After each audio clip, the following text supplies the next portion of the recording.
Not one in 9,000 years. Their fleets numbered in the hundreds of thousands. Their shipyards stretched across entire moons, churning out capital ships the way lesser civilizations churned out grain. Their engineers were bred for the work, raised from birth inside orbital academies, trained on machines older than most species' written language. The Imperium did not fear rebellion. It absorbed rebellion. Every conquered world eventually became a supplier. Every supplier eventually became loyal, not out of love, but out of the slow, patient erosion of any alternative. Humanity was one of the newer additions to that ledger. Earth had fallen 11 years earlier, not through invasion but through attrition, a decade of skirmishes at the edge of human space, each one a little worse than the last, until the Imperium's numbers simply became too large to keep answering. Most of humanity's fleet was gone. Most of its cities were rationed under occupation law. Resistance still burned in pockets, in shadows, in whispered names passed between strangers who trusted almost no one. The Imperium did not consider humanity broken. It considered humanity managed. Managed populations still needed labor. And labor in the Threll Imperium meant work gangs pulled from conquered worlds and shipped to wherever the fleet needed hands, refineries, salvage yards, shipboard maintenance decks too dangerous or too tedious for Threll citizens to staff themselves. That was how Elias Vance ended up in a holding cell 3 decks below a Threll cruiser's engineering section. Wrists bound, boots gone, jacket taken as processing protocol required. He had been an engineer before the occupation, not a soldier, not a spy, a propulsion specialist who had spent 15 years designing drive systems for ships that no longer existed, for a fleet that had been reduced to scrap and memory. When Threll patrols swept his settlement for labor conscripts, his file flagged him as technical, low threat, sufficient competence for maintenance assignment. A single line in a database the size of a small moon. No one on the ship that took him custody expected anything from that line. A Threll intake officer named Vesic processed him with the same bored efficiency he applied to every conscript that week. He barely looked up from his console as he read the assignment aloud. Propulsion maintenance, secondary deck. Report at the next cycle. Do not touch anything outside your designated zone. Vance said nothing. He had learned in 11 years of occupation that saying nothing was usually the safest answer. Vesic glanced at him once, the way a Threll citizen might glance at a piece of equipment before signing off on its transfer. Competent enough to keep the machines running, not competent enough to matter. He filed the assignment and moved to the next name in the queue, unaware that he had just handed his empire's engineering deck to a man who understood ship design in ways the Threll Imperium had never once had reason to imagine, because no species foolish enough to challenge it had ever survived long enough to build the expertise. The holding bay doors closed. The ship began its slow burn toward the edge of occupied space. 9,000 years of unbroken victory had taught the Threll Imperium exactly one lesson. An empire this large does not need to look closely at the people who keep its machines running. The Imperium's confidence was not arrogance born of ignorance. It was arrogance earned, generation after generation, by a record no rival power had ever come close to matching. 9,000 years of conquest had produced an institutional memory so vast that Threll cadets studied case files stretching back further than most species' entire recorded history. Every rebellion catalogued, every uprising predicted, every act of sabotage anticipated and contained before it could ever spread. That record had a single blind spot, buried so deep in the Imperium's own success that no one had ever thought to examine it. Every conquered species the Imperium had ever absorbed had been defeated because its technology, and by extension its engineering knowledge, had already proven insufficient against Threll's superiority. Weaker builders, weaker ships, weaker understanding of the machines that made an empire run. Humanity had never fit that pattern quite as cleanly as the Imperium assumed. Human engineers had not lost the war because their understanding of ship design was inferior. They had lost because their industrial base was a fraction of the Imperium's, their numbers a rounding error against 400,000 warships. Their supply lines exhausted a decade before the fighting ever truly ended. Understanding and resources were not the same thing. The Threll Imperium, in 9,000 years of unbroken victory, had never once needed to learn the difference. It would take them years to understand how badly that oversight had failed them. Elias Vance's home. Uworld Outpost had been a mid-sized industrial settlement before the occupation, one of dozens scattered along what had once been humanity's outer defensive perimeter. It fell not to invasion, but to attrition, the way most of humanity's remaining territory eventually fell, supply routes cut, reinforcements diverted elsewhere, until a settlement that had once produced starship components for a functioning navy found itself producing nothing at all, waiting for a patrol that would eventually decide it was worth the trouble of processing rather than simply ignoring. Vance had spent the final years before the occupation working on prototype propulsion systems for a fleet that dwindled faster than his designs could ever be built.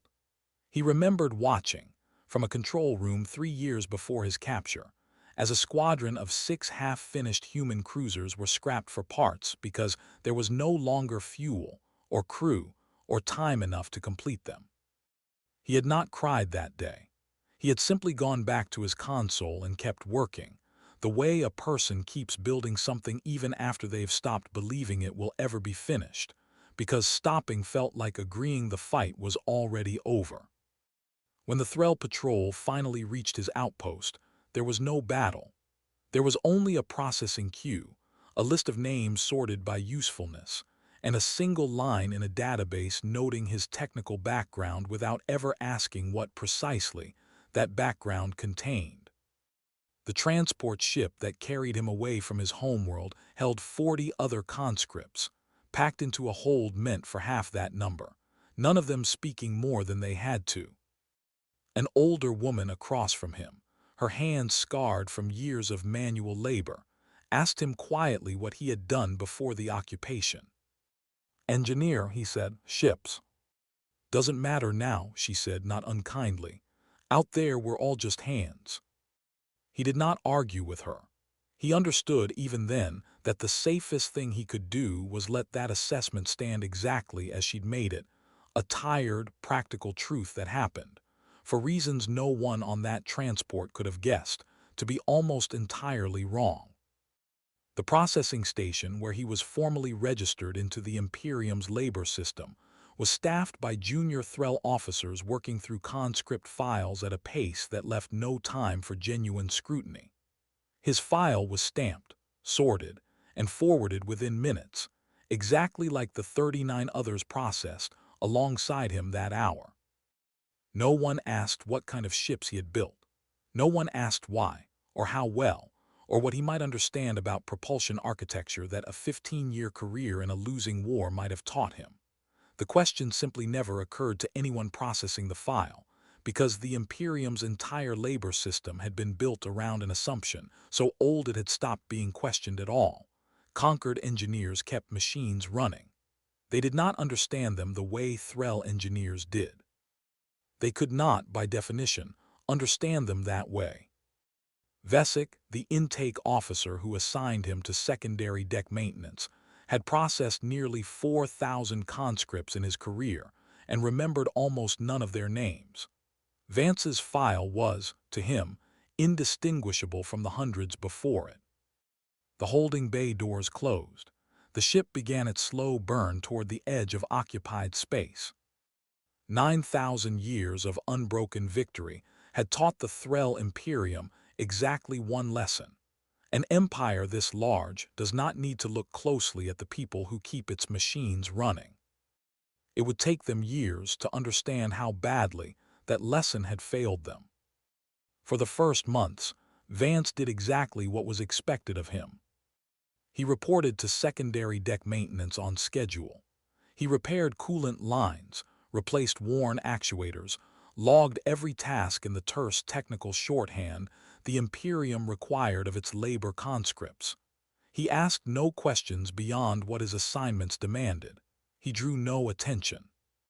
The Threll engineers who supervised the maintenance deck barely acknowledged him beyond the minimum required for oversight. Their attitude toward human labor was uniform across the fleet: useful hands, limited minds, a species whose technology had been outmatched so completely that its engineers were assumed to understand machines only well enough to keep them from breaking, never well enough to understand why they worked at all. A senior engineer named Thilo ran the deck with the casual authority of someone who had never once been questioned by a subordinate species.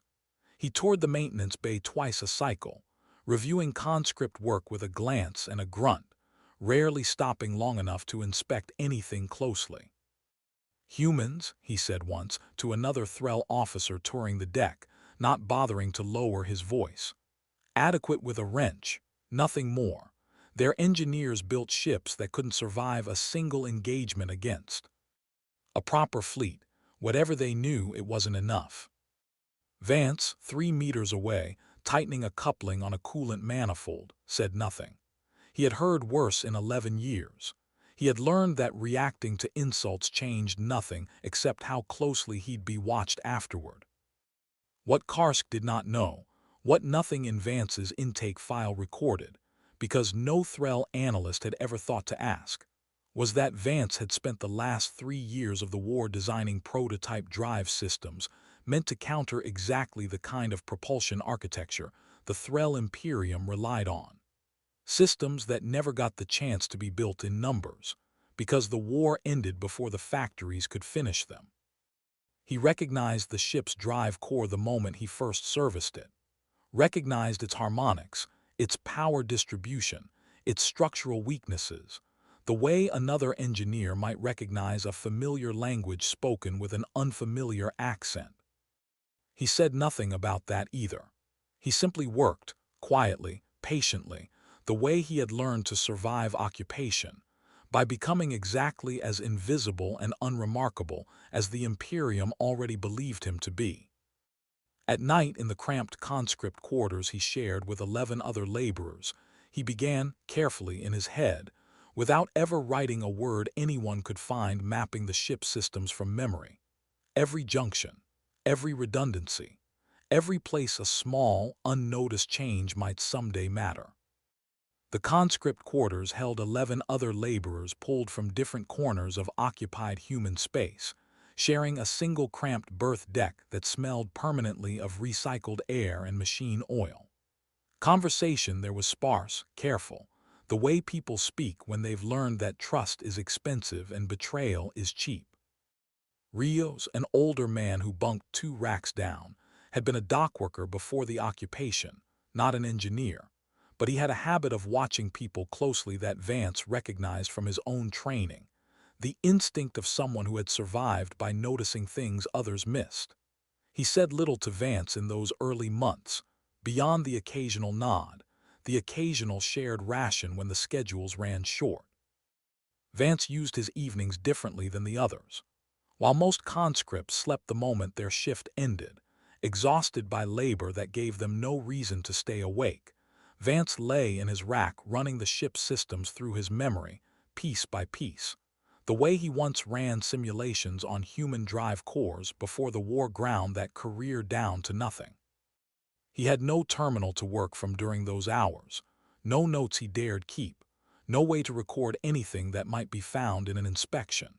He built the entire map in his head instead, every junction box, every redundant pathway, every place a system's failsafe assumed no one beneath a certain rank would ever think to look. It was slow work. Human memory was not built to hold blueprints the size of a warship without paper to check against. He made mistakes in the early months, forgot details, had to rebuild sections of the map from scratch after catching an error during his next maintenance shift. He treated every mistake the same way he had once treated failed prototype tests, not as a reason to stop, but as data to correct the next attempt. By the end of his first year aboard, he could walk the ship's secondary systems architecture in his mind, as clearly as he had once walked the corridors of a human shipyard that no longer existed. He never once told anyone what he was building, not Rios, not any of the other conscripts who shared his quarters. He had learned in the earliest days of the occupation that the safest secret was one no one else could accidentally reveal, even under pressure, even out of kindness, even by mistake. He did not yet know what he would do with that knowledge. He only knew that an empire this confident in its own superiority had never once considered that the hands maintaining its machines might understand those machines better than the officers who commanded them. Karsk signed off on another maintenance cycle without a second glance, filed the report as routine, and moved on to the next inspection. He would not think about Elias Vance again for nearly 2 years.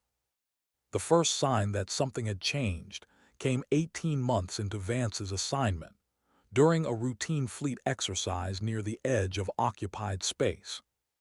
A squadron of 6 Threll cruisers, including the one Vance served aboard, ran standard maneuvers meant to test coordination ahead of a larger operation. Nothing dangerous, nothing that should have produced any surprises at all. Vance's ship outperformed every projection. Its acceleration curve exceeded fleet average by a margin the squadron's tacticians could not immediately explain. Its power distribution held steadier under simulated combat load than any of its sister ships. During a mock engagement drill, it outmaneuvered 2 other cruisers so cleanly that the squadron commander ordered a full systems review, assuming a sensor error rather than genuine performance. The review found nothing wrong. It found, instead, a maintenance log showing dozens of small adjustments made over 18 months by conscript labor, coolant flow rebalanced here, a power coupling rerouted there. None of it outside the conscript's designated authority, none of it flagged as unusual by any Threll inspector, because none of it had ever been explained as anything more than routine upkeep. Karsk reviewed the log himself this time, his earlier dismissiveness replaced by a discomfort he did not enjoy. "These changes shouldn't matter," he said to another engineer, running the numbers again. "Individually, none of them should matter at all." "And together?" the other engineer asked. Karsk did not answer immediately. Together, the changes had shaved almost 4% off the ship's power loss under load, a number that meant nothing to a single vessel, and meant a great deal to a fleet of 400,000. He summoned Vance to the engineering deck for the first time in 18 months, flanked by 2 junior officers who clearly expected to be handling a disciplinary matter. "Explain this," Karsk said, gesturing at the maintenance log without further preamble. Vance studied the log for a moment, the picture of a tired laborer confused by unwanted attention. "Standard upkeep," he said. "Coolant flow was inefficient. I adjusted it within my authorized parameters." 18 months of adjustments, Karsk said. "All within parameters. All improving performance beyond anything our own engineers projected for this hull class." Vance said nothing for a moment, choosing his words the way he had learned to choose every word since the occupation began. "I used to work with ships," he said finally. "Before. It's habit. I don't like watching something run worse than it has to." Karsk studied him for a long moment. Vance held his eyes, plain and tired, giving away nothing. It was, technically, the truth. It was also the smallest possible fraction of it. Karsk filed the incident as a minor anomaly, flagged the conscript for closer observation, and returned to his other duties. He did not recommend Vance's reassignment. He did not report the improvements up the chain in any detail beyond a footnote in a quarterly maintenance summary. That night back in the conscript quarters, Rios found Vance sitting quietly on his rack, staring at nothing in particular. "They called you up to the deck," Rios said. "Not quite a question." "Routine review," Vance said. "Nothing more." Rio studied him for a long moment, the way he studied most things, carefully, without comment. "You've been different the last year," he said finally.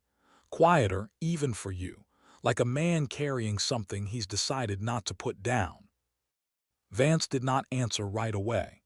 When he did, he chose his words with the same care he had used on Karsk hours earlier. "Some things are easier to carry than to explain," he said, "especially here." Rios nodded slowly, as though that answered a question he hadn't fully asked. He did not press further. He had learned, like Vance, that some silences were a kindness rather than a distance. An empire 9,000 years, unbeaten, had never needed to ask why its machines worked. It had simply expected them to. That expectation was about to cost it everything. Closer observation in practice meant almost nothing changed. Vance was moved to a slightly more visible section of the maintenance deck, given slightly more complex tasks, and largely left alone to perform them. Because the Imperium's entire labor system was built around a single unshakable assumption, that no conquered species engineer could outthink a Threll one, and therefore no amount of closer observation needed to be especially close at all. Vance understood this better than anyone aboard the ship. He had spent 18 months confirming it. He used the increased access exactly as carefully as he had used the reduced access before it. He requested, through entirely legitimate channels, citing entirely legitimate maintenance needs, expanded diagnostic privileges on secondary systems. He was granted them within a week, approved by an officer who barely read the request before signing it. Over the following year, working in fragments too small for any single inspection to flag as unusual, he began building something far larger than a maintenance improvement. He mapped every redundant control pathway in the ship's secondary systems, the pathways Threll engineers considered too minor to guard closely, because no conscript in 9,000 years had ever had the expertise to exploit them. He traced how those pathways connected, quietly, to the ship's primary weapons authorization and shield harmonics, systems he was never granted direct access to, but which shared enough underlying architecture with the systems he was granted access to that a sufficiently patient engineer could, eventually, learn to speak to one through the other. He did not build a weapon. He built a door disguised at every point along its construction as routine maintenance work performed by a conscript too far beneath notice to be worth a second inspection. He worked without any communication to the outside, without any contact from human resistance cells, without any certainty that what he was building would ever matter to anyone but himself. He had no way to know if Earth's scattered resistance still existed in any organized form. He built anyway, the way a person keeps working on something because stopping feels like agreeing that nothing could ever change. Late one night, alone in the maintenance bay during a scheduled lull, another conscript, an older man named Rios, who had worked alongside Vance for over a year without ever asking a question that mattered, found him staring at a diagnostic panel long after his shift should have ended.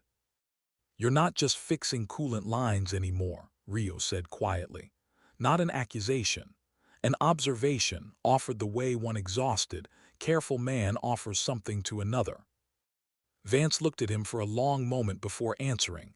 "No," he said, "I'm not." Rio said nothing further. He simply nodded once and returned to his own work, understanding without being told that some things were safer left unspoken between them. It was the closest thing to an ally Vance would have for the next 2 years. It was, in the end, exactly enough.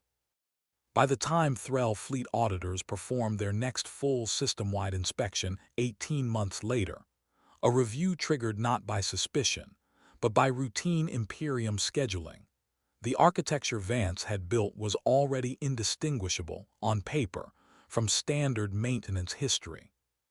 It had a name, though only one person in the galaxy knew it. He had written it nowhere, spoken it to no one, and carried it only in his own memory, the way a person carries the one secret they intend to keep until it no longer needs keeping. He called it threadwork. Every human ship that had ever been boarded, scrapped, or absorbed into the Threll fleet carried fragments of human engineering buried somewhere in its bones. Components too minor to replace, too integrated to fully strip out, repurposed by conquerors who assumed conquered technology could only ever be lesser technology, never a door left deliberately ajar. Vance had spent 3 years learning to speak the exact language that connected those fragments together. The work required more patience than skill, though it demanded no small amount of both. A single misrouted pathway, discovered during routine inspection, would have ended everything instantly, not just his own life, but any hope that the door he was building might someday matter. He tested every change he made against the smallest possible surface first, watching for weeks to see whether any Threll inspector reacted before trusting the same technique on a larger scale. He built in layers, the way a careful architect builds a structure meant to outlast its builder. The first layer was invisible even to him at first, small, individually meaningless adjustments to systems so minor that no Threll engineer had ever bothered documenting their original design in detail. Because minor systems, in an empire 9,000 years secure in its own superiority, were never considered worth the paperwork. The second layer connected those minor systems to each other, patiently, one bridge at a time, until pathways that had never been meant to communicate began quietly passing information between them, disguised as diagnostic handshakes that any inspection would read as routine self-testing. The third layer, the one that took him nearly 2 full years to complete, reached toward the ship's primary command architecture itself, not by breaching it directly, which would have triggered every alarm the Imperium had ever built, but by teaching the minor systems beneath it to speak, eventually, in a language the primary systems would recognize as legitimate, because it had, technically, always been there. He thought, more than once during those 2 years, of a phrase his old mentor back on Earth used to say about propulsion design, long before the war had taken everything from both of them. You don't beat a bigger engine by building a bigger engine. You beat it by understanding exactly where its power actually lives and making sure you're the only one who knows. He had never expected to apply that lesson to anything but a drive core. He applied it, in the end, to an entire empire's fleet architecture instead. He did not yet know when he would use what he had built. He only knew that when the moment came, it would not look like resistance at all. It would look exactly like routine maintenance, performed by a man no one on the ship had ever thought to watch closely enough. The moment came in the end not because Vance he chose it, but because the Imperium did. 4 years into his assignment, the cruiser he served aboard was assigned to a punitive operation, a strike against one of the last organized human resistance enclaves, hidden in the ruins of a bombed-out orbital shipyard at the edge of occupied space. Imperium intelligence considered it a minor mopping-up action, unworthy of more than a single squadron. Vance learned the target coordinates 2 days before the operation, buried in a maintenance briefing meant only to inform engineering crews of an upcoming combat deployment they would need to service afterward. He recognized the coordinates immediately. He had helped design the very shipyard the Imperium now intended to erase, back before the war had turned against humanity for good. He understood, in that moment, that whatever remained of organized human resistance was about to be destroyed by the very fleet he had spent 4 years quietly rebuilding from the inside. He had no way to warn them. He had no communication channel that would not immediately expose everything he had built. He had, instead, exactly one option left, the one he had spent 4 years preparing without ever being certain he would need it this soon. He spent the final hour before the decision alone in the maintenance bay, running the same calculation over and over, the way he once ran stress tests on a drive core before committing it to a real ship. Threadwork was not finished. He had built it to reach further, to teach itself to more ships over more years, to grow quietly until it touched enough of the fleet that using it once wouldn't cost him everything he'd built to use it again. He did not have more years. He had 2 hours, and a shipyard full of people who had no idea they were about to be erased by 6 cruisers he had spent 4 years learning to speak to in secret. Rios found him there in the final minutes and did not need to ask what was wrong. He had learned to read Vance's silences the way sailors read weather. "Whatever you're about to do," Rios said quietly, "you don't have to do it alone." Vance looked at him for a long moment. "I might not survive it," he said. "Neither might you if they trace it back to this deck." "I've survived 4 years doing nothing that mattered," Rios said. "I'd rather not survive 4 more the same way." Vance nodded once, and for the first time in 4 years, let someone else stand beside him while he worked. He activated threadwork 2 hours before the squadron reached the target system. It did not announce itself. It did not trigger a single alarm across 6 cruisers' worth of monitoring systems, because it had never been built to look like sabotage. It had been built to look like nothing at all, a set of routine diagnostic handshakes, quietly rerouting weapons authorization, and shield harmonics through pathways no Threll engineer had ever thought worth guarding. Karsk, on the bridge of the lead cruiser, noticed the first anomaly only because he happened to be reviewing power output during the final approach. "Weapons authorization is routing through secondary control," he said, frowning at his console. "That shouldn't be possible from this station." "Override it," the squadron commander said, without much concern in his voice. 6 cruisers, 1 resistance enclave. There was no reason yet to imagine anything had truly gone wrong. Karsk tried. The override failed cleanly, the way a system fails when it has been redesigned by someone who understood, better than the people who built it, exactly which failsafes to leave intact and which ones to quietly disconnect.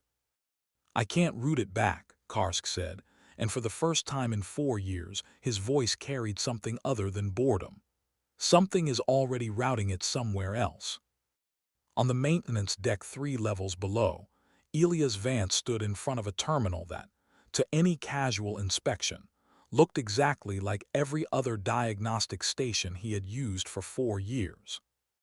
He typed a short sequence he had rehearsed in his memory for longer than he cared to admit, and watched the ship's weapon systems, every one of them, across all 6 cruisers in the squadron, quietly disengage from Imperium command and reroute to a single authorization key that existed nowhere in any Threll database. His own. The squadron commander realized the scale of the failure only when all 6 cruisers, simultaneously, stopped responding to combat orders at the exact same moment. It was not a malfunction. Malfunctions were random, uneven, explainable by damage or age. This was uniform, precise, and total. 6 ships, 4 years apart in service history, failing in exactly the same way at exactly the same time, in a pattern that could only mean deliberate coordination. "This isn't a fault," Karsk said, staring at a readout that made no sense by any standard he had trained for. "This is a takeover." The bridge crew scrambled through emergency protocols that had never on. C needed to be used in 9,000 years of Imperium history, because no conquered species had ever come close to compromising a Threll fleet from within. Every protocol failed the same way, cleanly and quietly, as though the systems meant to stop exactly. This scenario had been disarmed years before anyone thought to check them. Vance's voice reached the bridge through a channel the ship's own systems now obeyed without question. "This squadron is being redirected," he said, calm, without a trace of triumph in his tone. "You are not going to reach that shipyard." The squadron commander, a decorated officer with 3 centuries of unbroken service, stared at the comm panel as though it had personally betrayed him. "Identify yourself," he said. "This is a Threll Imperium vessel. You have no authority." "I built the authority you're standing on," Vance said. 4 years ago, You just never checked whose name was on it. The squadron commander tried a second override, then a third, each one failing in the same clean, deliberate way. His voice, when he spoke again, had lost some of its earlier certainty. "You are one man," he said. "A conscript. This ship carries 300 Threll crew. Whatever you think you control, you cannot hold it against 300 people trained to take it back." "I'm not fighting your crew," Vance said. "I don't need to. I only need the ship to listen to me instead of you for exactly as long as it takes to turn away from that shipyard. After that, you can have your bridge back. There's nothing left on it for me to want." Karsk, still staring at his dead console, spoke without looking up. 18 months ago, I told a colleague you were adequate with a wrench," he said. "Nothing more." "I remember," Vance said. "I was 3 meters away." Silence answered him on the bridge. The particular silence of officers realizing, all at once, that every assumption their careers had been built on no longer applied. Below decks, Vance guided the 6 cruisers away from the shipyard's coordinates with the same careful precision he had once used to design human drive systems that never got the chance to matter. He did not destroy the ships. He did not need to. He simply took them somewhere the Imperium had never expected to lose control of 6 capital vessels at once, beyond its own borders, toward the last coordinates any surviving human resistance cell might still recognize as safe. Rios, watching over his shoulder as the navigation display shifted course, asked the only question that mattered. "Will they let us go quietly, once we're out of range?" "No," Vance said. "But by the time they decide how to respond, we'll already be somewhere they don't expect, flying ships they no longer fully understand." Karsk, watching his own ship obey commands from a maintenance deck 3 levels below the bridge, finally understood the 18-month-old mystery that had nagged at him since the first fleet exercise: the improved performance, the small, unexplained adjustments, the conscript who had said nothing beyond, "I don't like watching something run worse than it has to." It had never been an improvement offered out of loyalty. It had been 4 years of patient, invisible preparation for exactly this moment. Word of the incident reached Threll Imperium High Command within hours, and it reached them in a form no report had ever needed to take in 9,000 years of unbroken conquest. 6 capital ships, lost, not to enemy fire, not to sabotage in any form their doctrine recognized, but to a single conscript engineer who had spent 4 years quietly rewriting the fleet's own architecture from a maintenance deck no one had ever thought worth watching closely. An Imperium strategist named Havix Doran, one of the senior architects of the occupation itself, reviewed the incident report in a private council chamber, flanked by officers who had never once needed to explain a failure of this magnitude. 6 ships, he said, reading the summary again as though a second reading might change the number. Taken by 1 laborer, with a wrench and a diagnostic terminal. He did not take them by force, another officer said carefully. He took them by design. He redesigned systems we built, using components our own inspectors approved over 4 years without a single flag ever being raised. Doran set the report down slowly. "How is that possible?" The officer hesitated before answering, because the answer implicated every assumption their empire had ever made.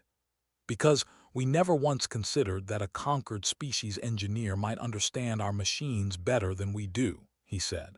"We assumed superiority was permanent. We never tested whether it was still true."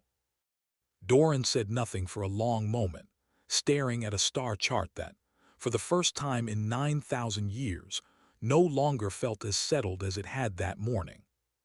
"Recall every ship with human labor aboard," he finally said. "Full systems audit Eve. Rye vessel, immediately. If one man did this in 4 years, I want to know how many more doors like his we've already built into our own fleet without knowing it." A junior officer near the back of the chamber, one of the few present young enough to have grown up entirely within the occupation era rather than before it, raised a cautious objection. Full recall would ground nearly a third of our active fleet for months, he said. Production quotas, patrol coverage, border enforcement, all of it slows to a crawl while we chase a single incident. Doran turned to him slowly. And if we don't, he said, and this conscript was not unique, how many more squadrons do you imagine we can afford to lose before someone in this chamber finally agrees the incident was worth the delay? The junior officer had no answer prepared. He sat down without one, the same way the young strategist elsewhere in the Imperium's command structure would, in the following weeks, learn to stop arguing against evidence he could not yet fully explain. The order went out within the hour. It would take the Imperium's engineering corps the better part of a year to complete the audit it demanded. A year in which every human conscript aboard every Threll vessel became, without ever lifting a weapon, the single greatest security concern in the Empire's 9,000-year history.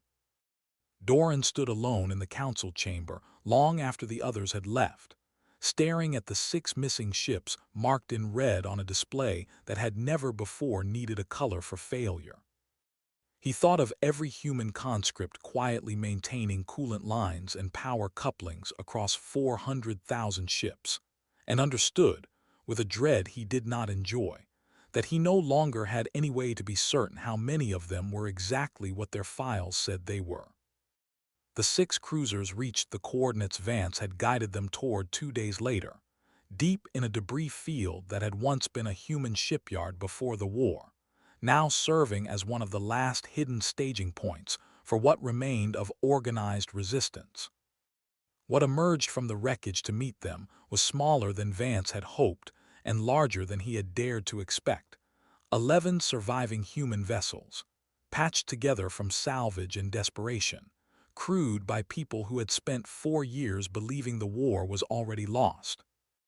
A woman named Reyes, who had once commanded a destroyer before Earth fell and now commanded whatever remained of the Resistance's scattered fleet, boarded the lead cruiser personally, flanked by armed crew who did not yet know whether to expect a trap. She found Vance alone on the bridge, standing at a console that, for the first time in 4 years, answered to nothing but human hands. 4 years, she said, studying him carefully. 4 years, and no one told us you were alive. No one told us any of this was happening.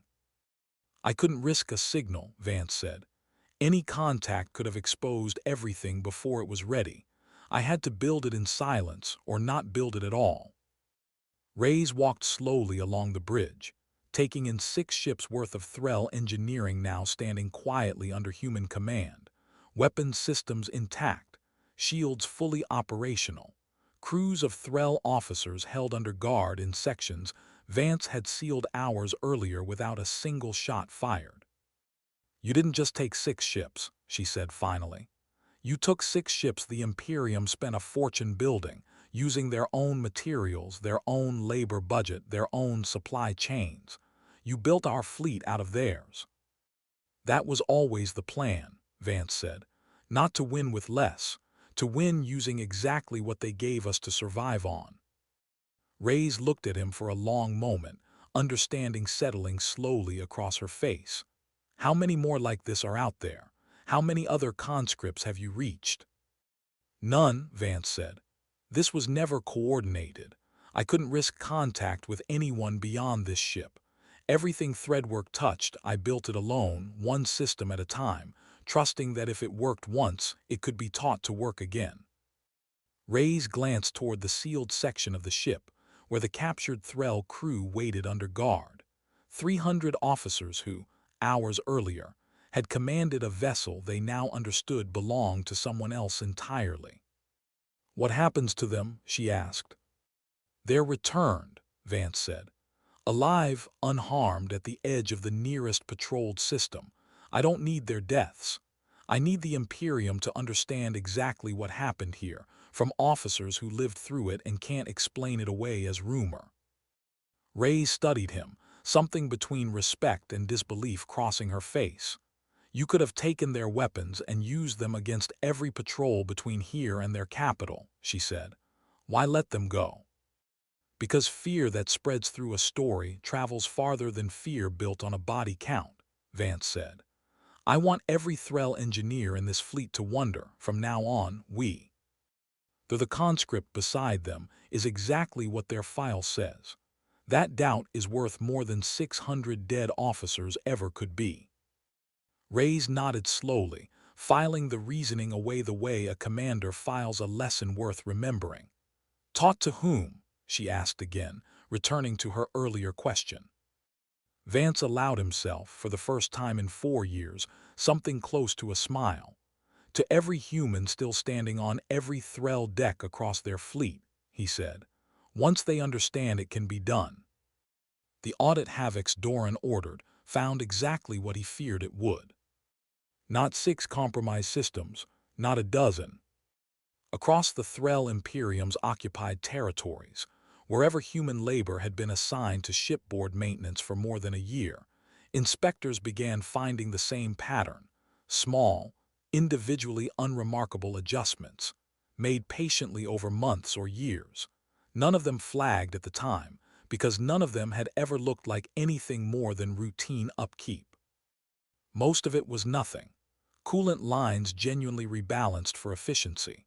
Actuators genuinely worn down and replaced. The overwhelming majority of human conscripts across the fleet had done exactly what their files said they would do, and no more. But scattered among them, on a handful of ships across a handful of systems, inspectors found fragments of something else. Architecture that did not match any Threll design pattern. Pathways that connected systems no maintenance task should have required touching at all. Nothing activated, nothing weaponized, just quiet, patient groundwork waiting. Doran understood, reading those reports, that Vance had never been a single anomaly. He had been the first success of an idea that other human conscripts, isolated and unaware of each other, had begun reaching toward independently. The same realization arrived at separately, by people who had spent years watching an empire that had stopped looking closely at the hands keeping its machines alive. He convened the full Imperium Council for the first emergency session in 3 centuries. We built an empire on the assumption that conquered labor could never threaten conquering command, he told them. For 9,000 years, that assumption held because no species we conquered ever had the expertise to test it. Humanity did, and we handed them 4 years of unsupervised access to learn exactly how. A junior counselor, younger and more impatient than the rest, spoke up from the back of the chamber. Then we remove all human labor from the fleet. Immediately, problem solved. Doran shook his head slowly. The problem was never human labor, he said.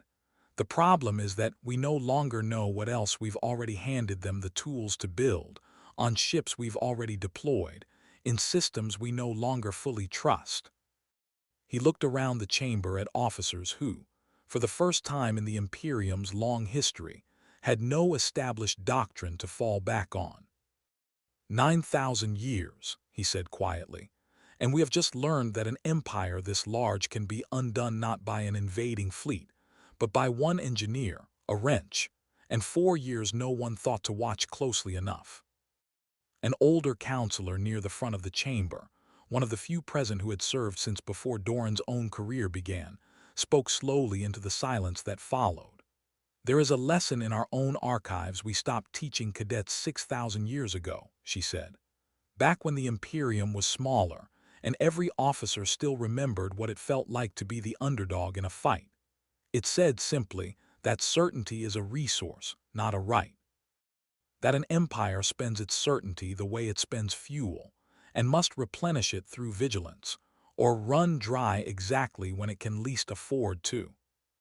We stopped teaching it, Doran said, because it stopped feeling necessary. Everything stops feeling necessary, she said, right up until the moment it turns out to have been the only thing that mattered. No one in the chamber had an answer for that. The session ended without resolution, the first Imperium Council meeting in recorded memory to close without a clear directive, because for the first time in 9,000 years, no directive felt adequate to the size of the problem. Elias Vance did not live to see the full shape of what threadwork eventually became. He spent the final years of his life doing exactly what he had always done best, teaching. Quietly, patiently, one careful lesson at a time, to any human conscript who could be reached safely, on any ship where trust could be built slowly enough not to risk exposure. He traveled little himself, aware that his own presence had become too valuable a target to risk moving carelessly. Instead, he trained a small number of trusted engineers, Rios among the first of them, to carry the method forward, each one sworn to teach no more than a handful of others, each cell kept deliberately small and deliberately separate, so at no single capture could unravel more than a fragment of what he had built. Rios, in the years that followed, would go on to teach the method aboard 3 different Threll vessels before his own capture and eventual release in a prisoner exchange the Imperium never fully understood the terms of. He never spoke publicly about what he had learned from Vance. He simply kept teaching it, quietly, the way it had been taught to him. Vance never called threadwork a weapon. He called it, simply, patience with a purpose. The understanding that an empire built on the assumption of permanent superiority will always eventually stop checking the hands that keep it running, and that the moment it stops checking is the only moment resistance ever really needs. He died years later, not in battle, but quietly, in a resistance outpost far from any Threll patrol, having spent his final months writing down everything he had learned in a form simple enough for anyone to teach to anyone else. His final entry, found afterward by Rays and read aloud at a memorial no Threll record would ever acknowledge, said only this: "They gave us their machines to survive on. We turned every one of them into a door." Let anyone still counting victories understand this. The strongest fleet in the galaxy is only as strong as the trust it places in the hands that maintain it, and that trust, once broken, cannot be repaired by force alone. The Threll Imperium never fully recovered its old certainty. Every ship it commissioned after that year was inspected twice as thoroughly, every conscript watched twice as closely, every assumption tested that had once been taken for granted. Thelo Karsk requested reassignment to a training post on the Imperium homeworld 2 years after the incident. Unable to shake the discomfort of commanding a maintenance deck, he no longer fully trusted. He spent the remainder of his career teaching young Threll engineers a new mandatory course, one that had never existed before in 9,000 years of institutional history.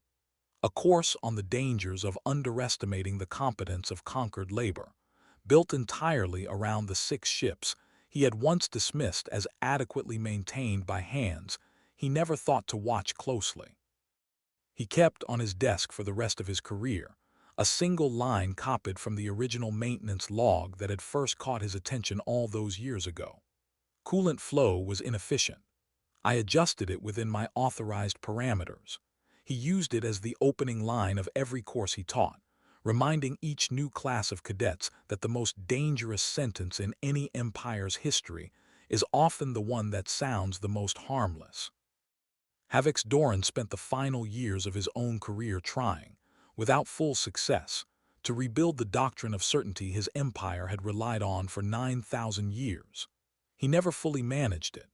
Every report that crossed his desk afterward carried a small, unfamiliar weight it had never carried before, the possibility, however slight, that the hands keeping a ship alive might understand it better than the officers commanding it. Rays led the 11 surviving human vessels, joined eventually by the 6 captured cruisers, and a slow, careful trickle of others liberated in the years that followed, into what would become the foundation of a rebuilt human resistance fleet. Smaller than the Imperium's by every measure that mattered, but built, piece by piece, on machines the Imperium itself had unknowingly supplied. It made them slower. It made them careful. It made them, for the first time in 9,000 years, afraid of exactly the kind of quiet, patient people they had always assumed were beneath their notice. Somewhere in the wreckage of an old human shipyard, 6 Threll cruisers still fly under a different flag, crewed by people who remember exactly how they got there. And somewhere else, on ships the Imperium has not yet learned to fully trust again, more doors are still quietly being built, waiting for someone patient enough to open them.